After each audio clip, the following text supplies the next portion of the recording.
Well, so I wrote down a few questions here, listing objections. Okay.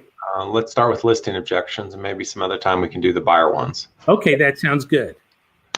Okay, so a classic one here is, Carl, love what you're saying, but I have a family friend who's a realtor, and we're probably going to list with them.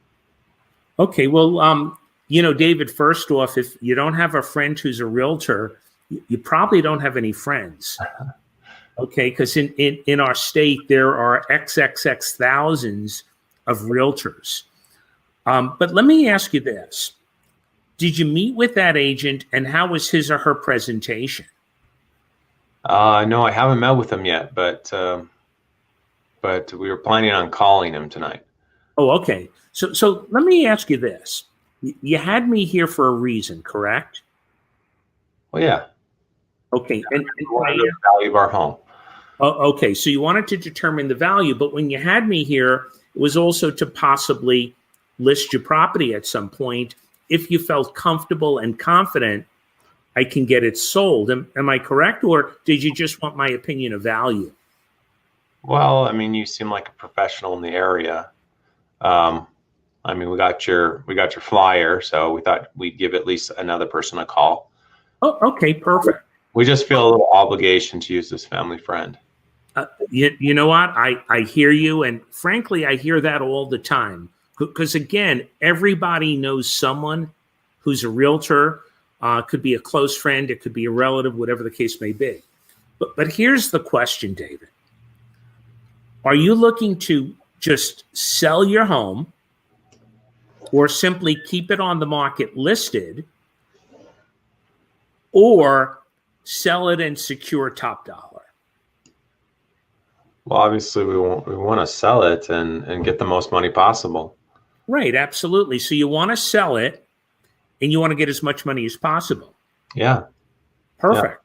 Yeah. So if you really think about it, to make a decision to possibly hire this other agent without even knowing his or her qualifications may not be doing you justice.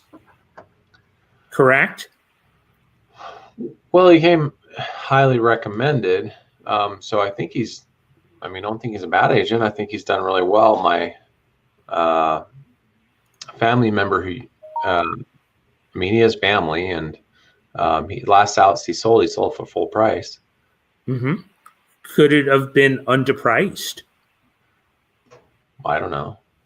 Okay, kind of important though, isn't it? Yeah, I guess. Yeah, of course. Okay, but let me ask you this question. We sat together and we reviewed your property, and we reviewed the powerful marketing I use to sell homes. First off, do you believe I have the skill and mindset to sell your home? Yeah, you seem very confident. I liked your marketing.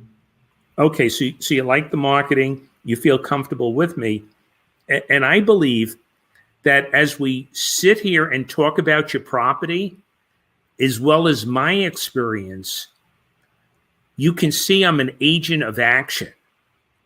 And that's what you really want, isn't it? Yeah.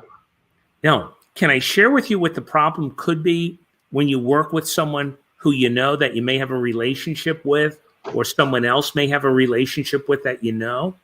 Can I share with you what the problem would be? Yeah, what is it? The problem is this. Number one, they may not work as aggressively as possible. Even if it's not the case, they may believe that they got the listing no matter what.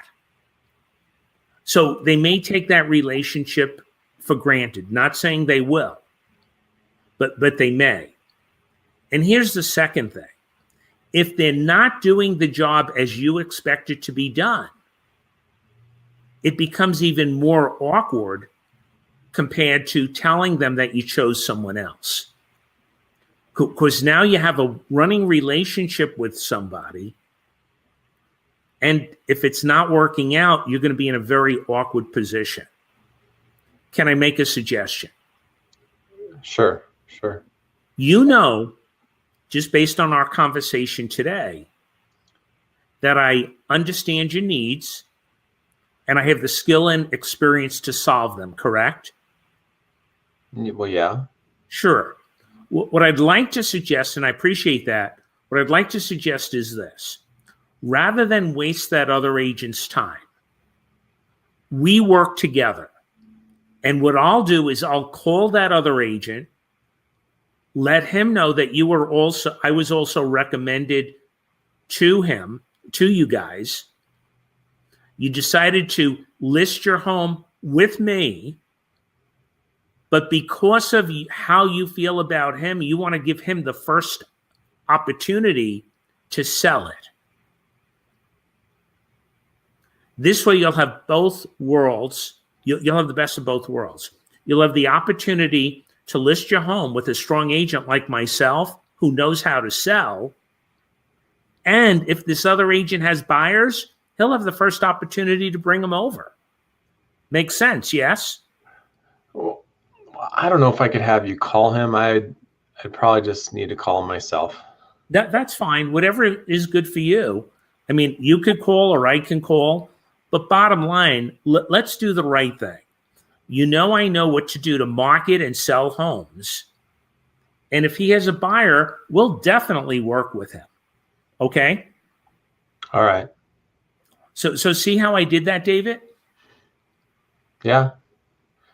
Well, that's this one objection is hard depending on the loyalty because we're trying to establish. There's no loyalty. Let me tell you why. Okay, tell me. They had you out there. Well, so sometimes my experience is I don't know what they were trying to do because let's say they all of a sudden throw out. This tends to happen more on the buyer side. You go to show a property and then they say, oh, we were planning on using so-and-so.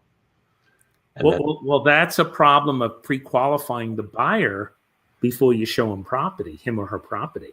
Yeah, good point. You know, but what we just did was a seller, and it's not like you're a comedian and people are saying, oh, let's have this David over. We'll have some fun and it'll be a nice night and we'll have some popcorn. It's like a meeting with a realtor. No one likes to meet with realtors. But the only reason they're meeting with a realtor is because there's a reason. Yeah. Yeah. And so obviously, if you're there is some merit to why they invited you. Exactly. And your mindset needs to be that way. Mm-hmm. What I didn't say and what you don't want to say is, well, let's do this.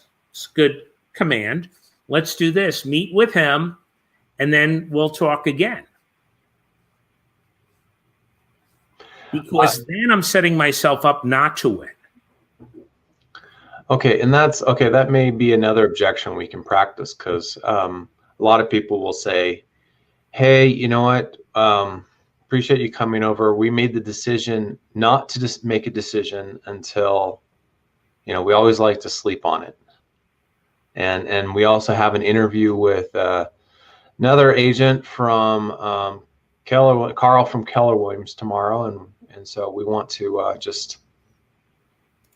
hold off, at least give them the respect to meet with them too. Is that okay? Well, I hear that all the time, and whatever you want to do, we can do. However, my main focus is sharing with you information that is going to help me to help you sell your home. So what I'd like to do is suggest we go through the presentation and then you make the decision if I could sell the home or not. Because if you feel I can't sell the home, you shouldn't list it with me. But David, can I tell you why many sellers meet with more than one agent at any one time? Yeah, why is that? The reason is, hate to tell you this, but the fact of the matter is, in many instances, it takes 2 or 3 realtor meetings to find a good agent because 85% of them are not that great. Okay. So bottom line, what I want to do is share with you what I do to sell homes, answer any questions, and then you make your own decision as to what you want to do. But the real decision is, can this guy sell this home or not? Does that make sense? Yeah. I mean, we feel like you could sell a home, but at the same time, this guy had already been telling us that he's cheaper than you. And that's an important part of our decision, is that we get the best deal. Well, he may be cheaper, but what that really equates to is you're going to wind up with less money. So here's my question. Do you want to pay less or get more? Well, obviously we want to get as much as possible, but this other agent seems, he told us the last house he sold for over list price. And so if he can do that with our house too. Well, was he representing the buyer or was he representing the listing, the seller? The seller. Okay, so is it possible he underpriced that property? I don't know anything more about the property, so I can't say. Okay, but it's possible, isn't it? Yeah. Sure. Because if someone pays more than a home is worth, it still has to appraise with the lender, the bank. Uh-huh. So if it appraised for more than what the list price was, it means the property was underpriced. You don't want that. You told me you wanted to get more, correct? So you think they priced it low in order to get more excitement on the property? It's very possible. I mean, I wasn't there, but to me, it sounds like he may have underpriced it without, frankly, the seller knowing it. Okay, but here's the other thing, David. It's not just a matter of, how the property is priced, because he may price it higher. Let's say he lists your home and he prices your home $5,000 more than I suggest. It doesn't mean anything. Can I explain? Yeah. The only price that matters, David, is the price the property sells for. Now, let me ask you a question. Did the other agent tell you what it's referred to as a number? Did he tell you what his number is? In other words, what his list price to sales price ratio is? He did not. No, I know. No. Okay. Every agent has a number. And that number is what they're listing homes for versus selling them. The average agent is at 88 to 92%. Can I tell you what my number is? And that's 88 to 92% of the list price? Of the list price. Okay. Yeah, what's your number? My number is 98.2 to 102%. Okay. Okay. So here's the thing for you to consider. If he can't negotiate for himself, in other words, he's got to charge less. So he can't even negotiate for himself and his own dollars. How's he going to negotiate for you?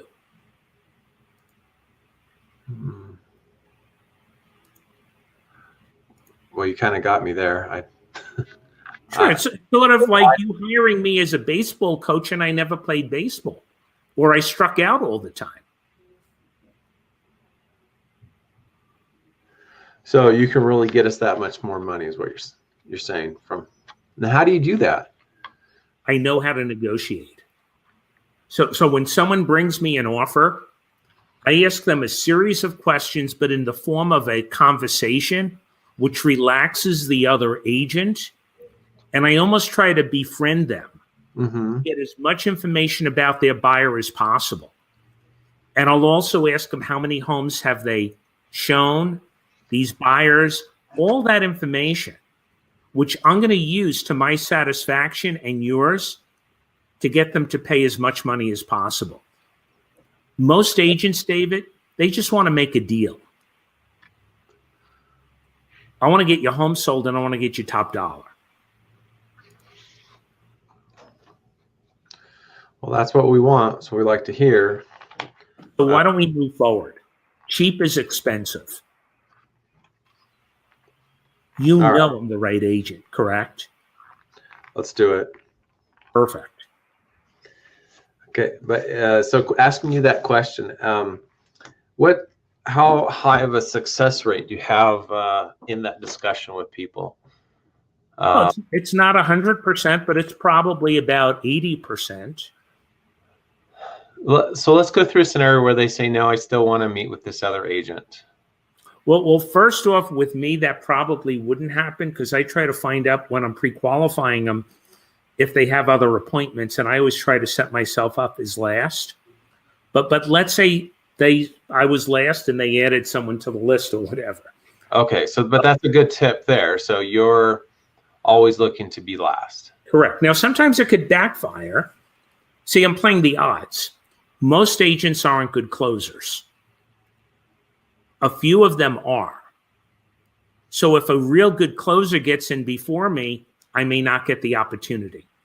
But most of the time, I know most agents aren't good closers, so I'm going to try to be last. Well, but I do know sellers, if they predetermine that they want to interview, let's say 3 agents, they've predetermined that they're not going to sign until after the 3rd. So they may say, wow, this guy's great, he's a dynamo, but still feel committed. So let's go through that, okay? So the first thing I would use is what I already said, which is, do you know why people sometimes meet more than one agent? Okay. Okay, and a lot of times that will work. And then I would go on to, what we can do is give them the opportunity to bring the buyer, even if it's not a friend agent, but some other agent. So I'm going to try to avoid it no matter what, so I can try to close them. But let's say none of that worked. Then I would go to stage 2, which is this. And before I do that, what I want you to recognize, and what I want everyone listening to this to recognize, is 2 things. Number 1, always remember, and write this down. Everyone should write this down. Never accept a no when a yes is possible. Okay, that's good advice. Okay. So that deals with persistence. Persistence. And what I say is you should try to close at least 7 or 8 times. Okay. Okay. All right. So we meet. So if somebody has this appointment, they set up another agent, they're determined to meet with that other agent. Yeah, so let's continue on. No matter what I do, I haven't gotten a yes yet. But going to those 2 points, I'm not accepting a no if a yes is still possible. So the next thing I would do is say, well, why don't we do this? You already said that you're clear I can sell this home, correct? You believe in my ability. Yeah. Perfect. I feel very confident. And frankly, if I go into a home and I don't feel I can sell it for whatever the reason, I'm not even going to ask for the listing. But let's just say now you feel comfortable and confident, but you still want to meet these other agents for whatever reason. So this is what I want to suggest. Let's do the paperwork now. It'll only take me 5 minutes. We do the paperwork now, and then you make your own decision. In other words, after I leave, you meet this other agent, you tell me yes, and I process the paperwork, or you tell me no, and I throw it out. But this way we both win. The paperwork is done when you tell me yes, and if you tell me no, no big deal. So you're going to let us, so if we sign your paperwork, you're going to let us cancel if we like the other agent better? Yeah, I don't think you will, but you have that option. And there's no repercussions to that? No, Like, well, the only The only issue would be you hired another agent, and hopefully he'll be as professional and skilled as I am. But you have no repercussion with me. So what exactly paperwork do you want us to sign right now? Yeah, we'll do the listing paperwork, and I'll give you a net sheet so you know what your net is. And then you just tell me yes or no. Makes sense, yes? I think we can do that. Perfect. And then I would do that. So now I do the paperwork, and we have a little small talk. And then I would say this. I'd say, David, Trish, I really want to thank you. And again, you can tell me yes or no, and I'll give you a call in the morning. But can I ask you one question? If today was tomorrow and I called you, what do you think you'd tell me? Well, it's hard to say because I haven't met with the other person, but I mean, I hope we can get the deal done, and you would get us the most money. Sure. Okay. So more than likely you would be a yes, correct? Yes. And I want you to be comfortable with whatever decision. But if today was tomorrow, I too believe you'd be a yes. Is there any possibility of me letting that other agent know that you chose me, but if they have a buyer, they could be one of the first to show it? This way I can get started right away in getting your home sold and getting you to Park City, just like you wanted. Would that be a possibility? No, I mean, at this time, we still want to meet with them. Okay, perfect. So what we'll do is I'll call you in the morning. I look forward to working for you if that's what you decide, and I just want to do the best I can for you. Make sense? It does. Appreciate that. Thank you. No, thank you. Now, before I leave, what other questions do you have for me? Wait, are you saying that as a coach now? No, as the realtor. Oh, as the realtor. No, I think you answered everything. Okay, perfect. So the one I want to practice is pricing. We've had for several reasons, we have pressure to reduce our commissions. Okay. There's really two different reasons. One is they're going with a limited service brokerage that will do it for a nominal fee. There's some that are nominal fees to put it on the MLS, whether it's a couple $100 to $1,500.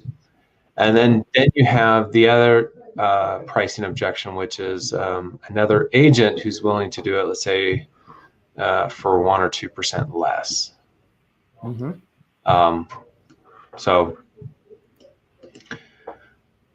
Again, I've had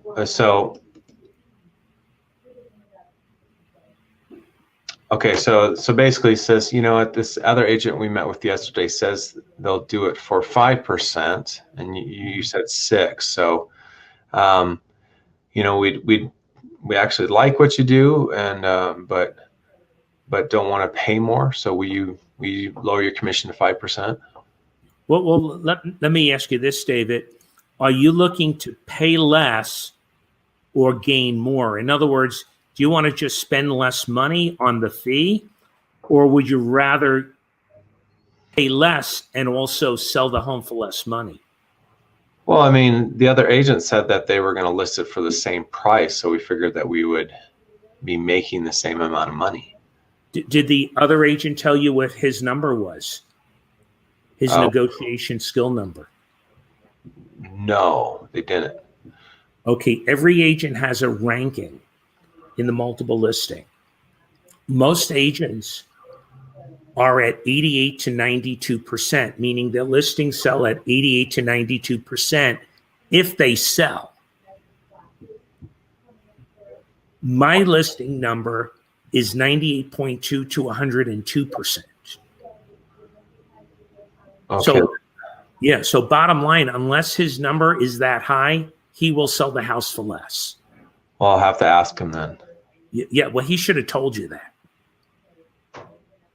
And you know what's really scary, David? What? If he doesn't know the answer to the question. Oh, well, I didn't think about that. Mm-hmm. Do you think? Here's something else for you to consider. Well, let me ask you this. Why do you think he charges less? I think because of all the competition out there, he just wants to get the business. Okay, so what you're saying is he's not really good in competing. I suppose. Sure. So do you want someone strong as a negotiator or weak working for you and your family? Well, definitely strong. Strong. And you're planning to sell this house for about how much? $450,000. 450. So that 1% difference is $4,500, correct? Yes. It's a lot. Don't you feel, sure it is. Don't you feel, and I know just sitting with me, you know, that being a strong negotiator, I'll get you the $4,500 more and beyond. The other agent hasn't had a conversation in regard to his number, and I'm certain he doesn't have the marketing program I have, correct? No, you definitely do more. There's no doubt about that. I sell more because I do more. And I want to do that for you and your family. So let's not focus on saving $3,000, $4,000, $5,000. Let's focus on netting $5,000, $10,000 more. Only makes sense, correct? Right. Okay. And you know, I know how to sell. Let's move forward, David. Okay. Another question, and this is a pricey one too. So, and I don't know actually what your policy is. If you help someone on a buy and a sell, do you have the potential to discount, or do you always do the full list price and nothing back on the sale? Great question. So I wouldn't give anything back to the buyer, but sometimes when I'm negotiating on the listing and they want 5% or 4% or whatever, and my fee is 6 or 7%, 6.5%. If I take it at 5.5, I'll pay out 2.5, so I still keep my 3. But what I'll do, what was the question again? I'm sorry. You discount for. Oh, yeah. What I'll do is this. I'll say, let's do this. The brokerage fee is 6%. However, if I sell the property myself, I'll adjust the commission at closing to 5%. Fair? Okay. Yeah, if you sell both sides. Yes. And that's if I sell it. But if someone brings a buyer, there is no discount. So there is. Correct. So what you're saying is you don't discount. Well, if I bring the buyer myself, I'll discount. Would you do that even if you weren't helping me on a buyer side either? I don't know what that means. So we're in a listing presentation, and it says, so is your fee always 6%? What if, then they go scenarios with you. What if I bring the buyer? What if I find the buyer for us? Well, what I'm willing to do is if you bring the buyer that has not seen this home with a realtor and you negotiate the price, I'll do all the paperwork, take care of any inspection items, totally work to protect your interest and the transaction's interest, and I'll save you another 2%. I'll do it for 4%. But in the meantime, until you find that buyer, because you probably won't, I'm going to do everything in my power to sell this home and get you to Missouri with your grandkids. So that's what you really want, correct? Yeah, it is. Okay. Let's move on. Okay. So again, these are all examples of not accepting a no when a yes is possible. How do people respond generally when, you're very confident when you talk about a powerful agent such as myself. Do people generally agree with you when you do those embedded commands? Wouldn't you agree that you want to hire a powerful agent who's going to negotiate hard for you, like myself? Sure. Yeah, absolutely. So you could say, simply by talking with me as we meet today and review your property, you can tell I'm a powerful agent, correct? Yeah. That's what you really want and need, isn't it? Yeah. Perfect. Let's move forward. Okay. Well, help me here on setting an appointment for a listing. Okay.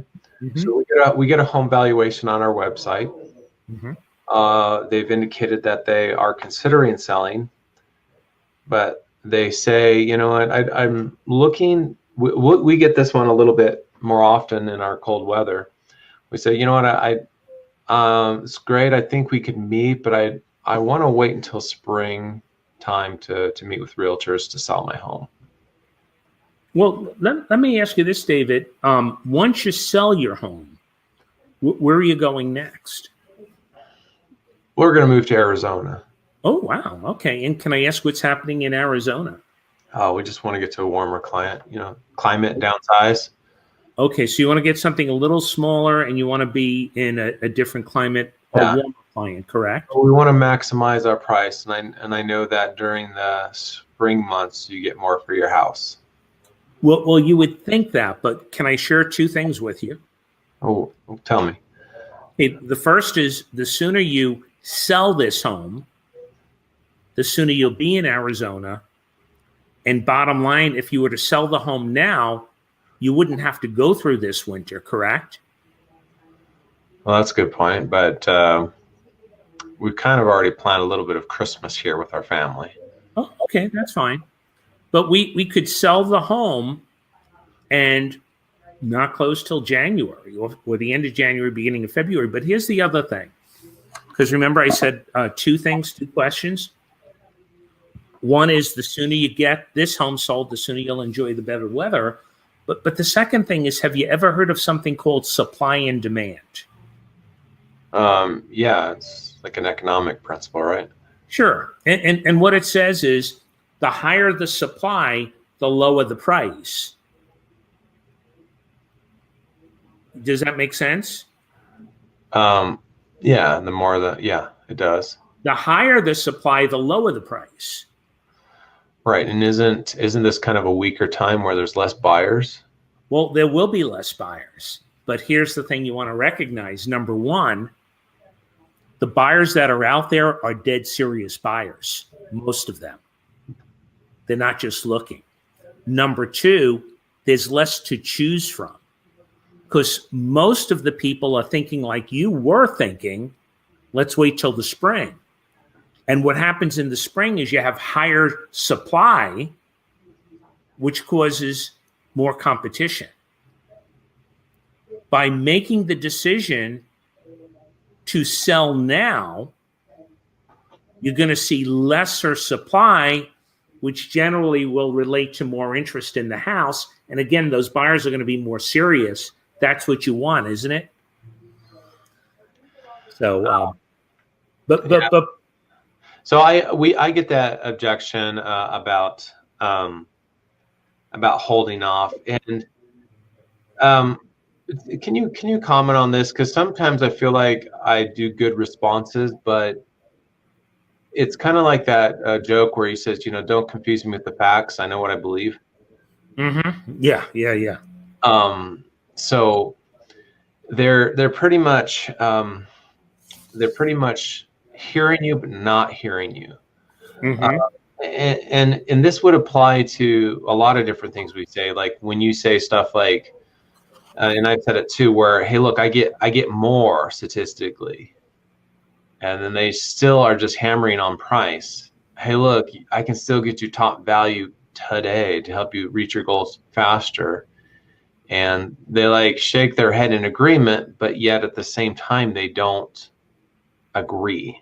Right. But see, the difference is you're not inserting any questions to them or a tie down, which is a question. You're just telling them. When they agree, then they're telling themselves he's the right guy. See what I'm saying? So as an example too, when you talk about did the other agent tell you what his or her number was, and they say no, can I tell you what I mean? And then you tell them what you mean, and then you tell them what the average is and what your number is. They're led to the conclusion that they're going to get more money from you. Okay. But if you just tell them without asking, you're not going to get as much traction.